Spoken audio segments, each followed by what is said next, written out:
Ndabaramukije murameze neza nizere ko mwagize uwa Mungu mwiza.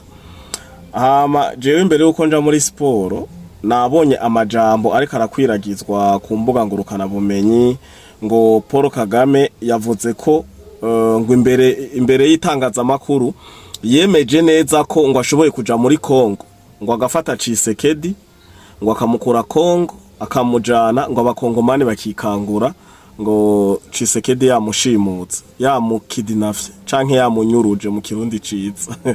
Je nabisomye ndatwenga ndavuga sha abantu boba bumviriza His Excellence Paul Kagame, abaganga biwe ni bamwegere, abaganga ba His Excellence Paul Kagame ni mukomeze kuba hagufi yiwe, kuko nta kuntu woshoye kuvuga nk'umukuru w'igihugu ngo urashoye kuva mu gihugu c'u Rwanda kingana nk'uko Kongo iri mu Rwanda 181 bateye na kabiri ngoye nguragurutse ngo ugiye gushimuta Tshisekedi muri Kongo atamukongomani numwe arakumenya. Wibaza ko igisoda ca Kongo kigitwagwa na Kabarebe swat mbe Kagame nimba ufise izo confidence nimba vy'ukuri wiyemera kugeza ngaho, nimba vy'ukuri utayikora abesha abanyarwanda kugira bagukomera amashi kwa kundi nyene babayeho bakoma amashi, woba woshobora gushimuta kunyuruza Tshisekedi kumukura muri Kongo atamukongomani numwe yabimenye, ugatega ubwoba na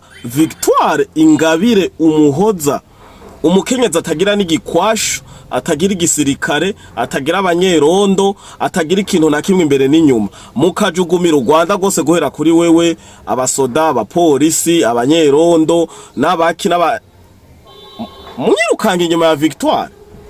Wewe uri kuriyemera nkuko ngo ushimuta Tshisekedi ngo ntihagire n'umuntu numwe abimenya bakikangura. Hari amajambo yoroshe kuvuga, but uri kurabibwira abo bana bato batazi ivyari ivyo basho kuvuga ati His Excellence kweri no umuntu w'umugabo ni intwari bwabo ndarakomeye.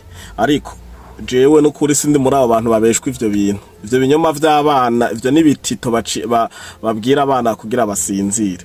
Rero ikintu gihari, nimba vy'ukuri wo mushimuta bikore, kura dutera ubwoba bikore.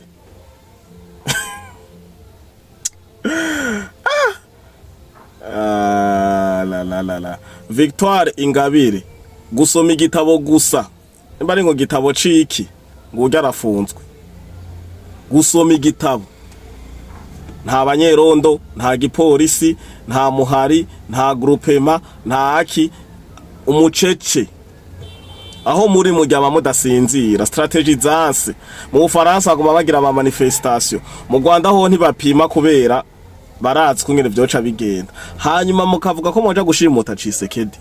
Keep on daydreaming. Shasi nibaza ko je ndi muri abantu bogaburirwa ivyo binyoma kweri. Aya pe